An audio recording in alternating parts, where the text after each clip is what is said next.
Assalamualaikum warahmatullahi wabarakatuh. Alhamdulillahirabbil alamin. Allahumma shalli ala sayyidina Muhammad wa ala alihi wa sahbihi wa barik wa sallim ajma'in, amma ba'd. Saudaraku rahimakumullah, melanjutkan kembali panduan praktis bagi seorang makmum. Untuk yang kedua yang harus diketahui oleh makmum adalah makmum harus menata shaf dengan lurus dan rapat. Kalau di panduan imam yang telah kita bahas bersama, ya, panduan imam yang lalu, bahwasanya imam memiliki tugas untuk menginspeksi, meluruskan dan merapatkan shaf daripada makmum. Jadi imam sebelum menghadap ke kiblat untuk memulai sholat berjamaah, imam terlebih dahulu menghadap ke wajah makmum. Karena ini yang dilakukan oleh Rasulullah, jadi akbala alaina biwajihi. uh, Sahabat menceritakan bahasanya Rasulullah sebelum melaksanakan sholat itu menghadap kepada para jamaah, para makmum dengan wajah beliau, dan kemudian memerintahkan atau memberikan instruksi, sawu sufufakum fa inna tasfiyata sofi min tamamis sholah. Kalau di redaksi lain ada sawu sufufakum fa inna tasfiyata sufuf min iqamatis sholah. Jadi lurus dan rapatkan shaf, karena lurus dan rapatnya shaf itu bagian daripada kesempurnaan sholat. Ada yang satu versi merupakan bagian daripada mendirikan sholat. Artinya lurus dan rapatnya shaf ini menjadi penyempurna sholat berjamaah seseorang. Bagaimana cara meluruskan shaf itu? Apakah shaf itu lurus yang seperti apa dan rapatnya itu juga seperti apa? Rasulullah SAW memerintahkan aqimus sufufakum wa tarasu, dirikanlah shaf kalian semuanya, wa tarasu, dan nempel, saling menempel. Nempelnya yang mana? Karena Rasulullah Shallallahu Alaihi Wasallam yamsahu manakibana fi shalah wa yaqulu istawu wa la takhtalifu fatakhtalifu qulubukum. Adapun Rasulullah Shallallahu Alaihi Wasallam sebelum memulai sholat berjamaah, yamsahu manakibana fi shalah, menyentuh manakibana, bahu kami, fi shalah, dalam sholat berjamaah itu. Wa yaqulu, dan Rasulullah bersabda, istawu wa la takhtalifu fatakhtalifu qulubukum, luruskan dan jangan berselisih. Fatakhtalifu qulubakum, kalau berselisih nanti akan menjadikan perselisihan hati di antara kalian semuanya. Artinya dengan adanya selisih ini berarti ada yang terlalu maju, ada yang terlalu terlalu ke belakang. Karena ini juga menjadi penanda bahasanya ada salah seorang makmum yang dadanya terlalu menjorok ke depan gini, akhirnya disuruh untuk biasa saja, tidak perlu untuk terlalu dikedepankan. Bagaimana untuk meluruskan dan merapatkan? Ukurannya seperti apa? Urutannya adalah kan ahaduna yulzaku manakibahu bimanakibi suahibihi wa qadamahu bi qadamihi. Adapun salah satu di antara kami ini, para makmum sahabat yang ikut jamaah dengan Rasulullah, yulzaku manakibahu bimanakibi sahibihi, merapatkan pundak atau bahu dengan bahu temannya, sahabatnya, atau bahu yang lain, jamaah yang lain. Wa qadamahu bi qadamihi, dan kakinya dengan kakinya. Di redaksi hadis yang lain juga aqimus sufuf wa hadu bainal manakibi wasuddul khalala walinu bi aidi ikhwanikum wala tadharu furujatil syaitan. Diluruskan shaf, wahadu bainal manakib, dan rapatkan antara bahu, wasuddul khalal, dan tutuplah celah, walinu bi aidi ikhwanikum, dan lunakkanlah tangan kalian untuk saudara kalian semuanya, wala tadaru furujatil syaitin, dan janganlah kalian meninggalkan celah untuk setan. Bagaimana caranya? Nah, ini di beberapa hadis tersebut itu cara meluruskan adalah meluruskan dan merapatkan itu lurus barisan soft, tidak ada yang terlalu ke depan atau terlalu ke belakang. Yang rapat itu adalah untuk bagian atas adalah bahu dengan bahu, sedangkan kaki yang menempel adalah kaki dengan kaki. Kaki yang mana? Apakah ukuran kaki depan atau kaki belakang atau apa namanya tumit? Nah, yang dipakai pedoman lurusnya adalah kaki dengan kaki. Nah, ini lurus tumit dengan tumit. Jadi yang diukur adalah ini, lurusnya ini dengan kaki saudaranya. Menempel artinya seperti ini. Tidak bukan berarti menempel tadi, bukan berarti menginjak salah satu, karena bukan menginjak adalah menempel.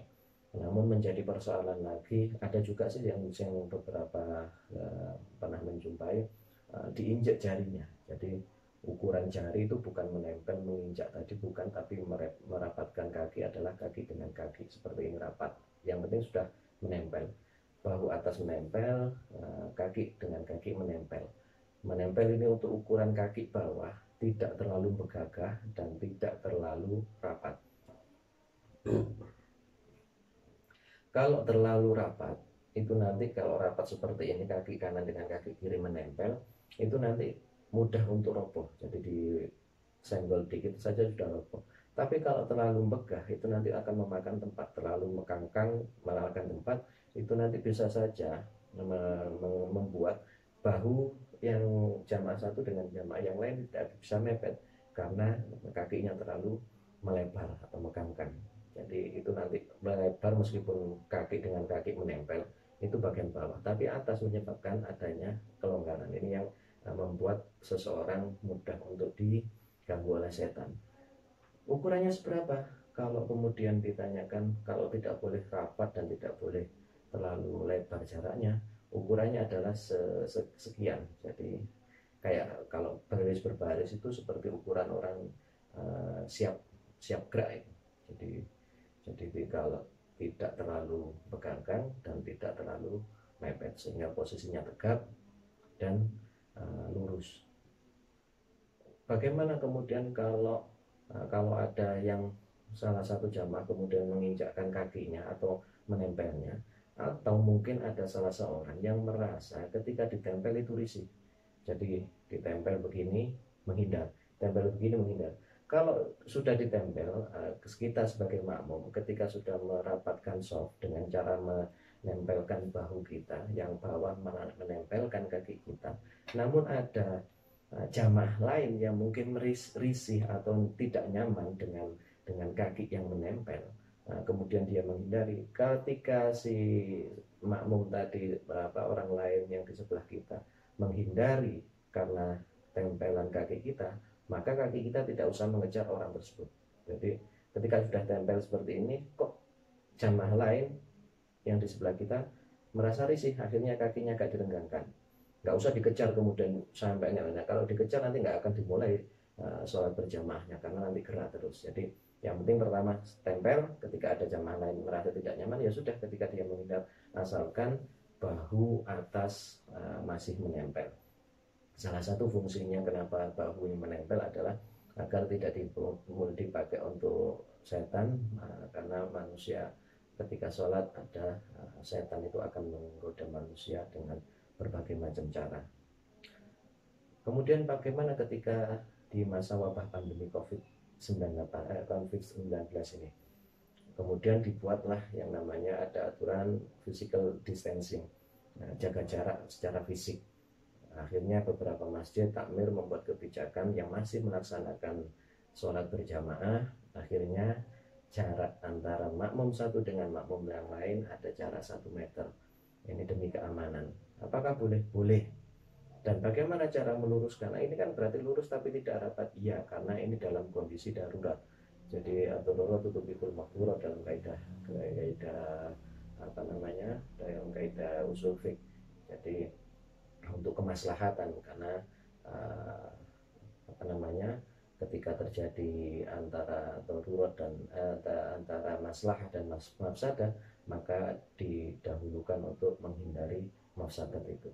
Jadi adanya renggang physical distancing ini, jaga jarak antar jamaah satu dengan yang lain, tidak menjadi masalah Ya, kemudian lurus, cara yang penting adalah lurus. Jadi begitu makmum sudah lurus, maka imam balik arah untuk menghadap kiblat dan memulai takbiratul ihram sholat berjamaah.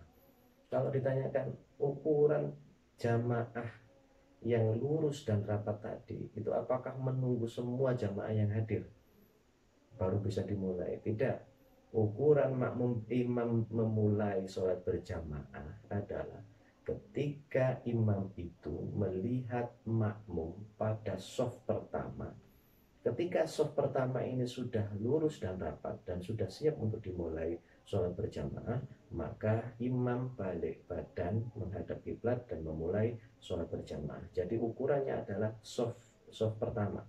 Untuk shaf kedua, ketiga, dan selanjutnya itu nanti menyesuaikan. Jadi minimal imam itu sebelum memulai sholat berjamaah menghadap ke makmum dan melihat shaf pertama, kalau sudah lurus dan rapat berarti sudah bisa untuk dimulai dalam sholat berjamaah.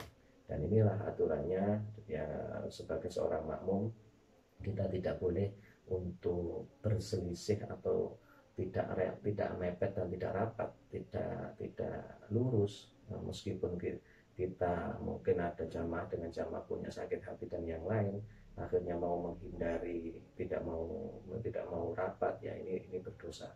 Jadi ketika sholat tidak boleh ada gesekan apapun, dendam dan yang lain. Ketika sudah mau sholat semuanya adalah sama, semuanya akan menghadap kepada Allah Subhanahu Wa Taala dan semuanya siap untuk melaksanakan sholat berjamaah. Status sosial, status kekayaan dan yang lainnya hilang semuanya ketika sholat berjamaah. Siapapun yang menempati shaf pertama, siapapun yang datang pertama, berarti dia menempati shaf pertama. Tidak ada pembedaan kelas sosial maupun jabatan. Jadi demikian yang harus diketahui seorang makmum adalah meluruskan dan merapatkan shaf atau barisan dalam sholat berjamaah, tidak perlu menunggu komando dari imam. Dan memulainya dari mana sholat berjamaah makmum itu? Memulainya adalah dari belakang imam. Dari belakang imam nanti ke kanan.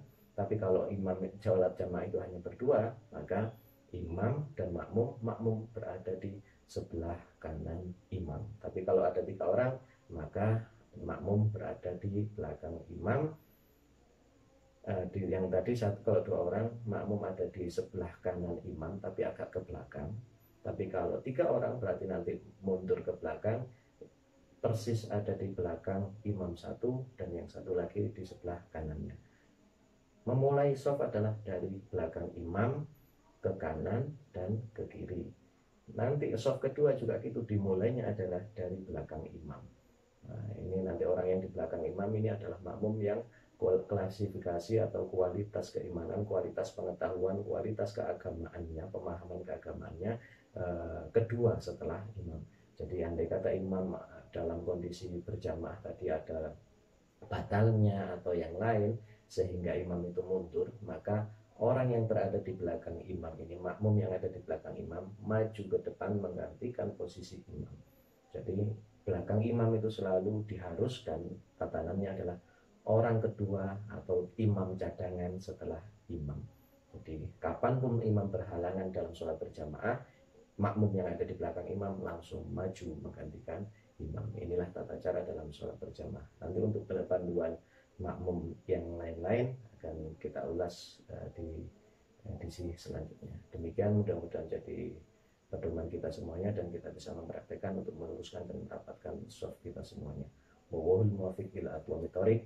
Subhanakallahumma wa bihamdika asyhadu an la ilaha illa anta astaghfiruka wa atubu ilaik. Assalamualaikum warahmatullahi wabarakatuh.